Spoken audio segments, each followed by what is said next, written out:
मी इथे सुरणाच्या पाल्याची भाजी घेतली। सुरणाचा पाला हा पौष्टिक असतो, एकदम छान भाजी लागते त्याची। बघा, जी इथे साफ करून घेतली, धागे काढायचे आणि चांगली बारीक अशी चिरून घ्यायची। आधी धुवायची नाही, कारण त्याला ना नंतर खाज येते, म्हणून नंतर मी आधी चिरून धुवून घेते। मध्ये आपण 2 शिट्ट्या काढून घेतल्या की छान शिजते भाजी।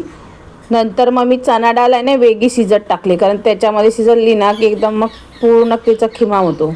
मग चणा डाळ इथे मी वेगळी शिजून घेतली आणि थंड झाली भाजी कुकरमधली मी आता एक ताटात काढून पिळून घ्यायची अशी, आणि पूर्ण असं मिसळून घ्यायचं आणि घट्ट पिळायची। छान अशी मुकळी करून घेतली। त्याला मी हळद, मीठ, मसाला, तेल थोडंसं लावून घ्यायचे, ते भाजी आहे ना चांगली सळसळीत होते।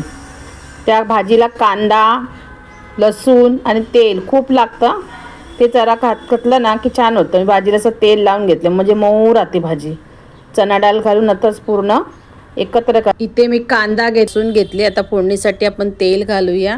तेलामध्ये लसूण, कांदा परतवून चांगला घ्यायचा आणि ही सर्व भाजी आपण त्याच्यामध्ये टाकून घ्यायची आणि वरतून थोडं मी खोबरं टाकलंय।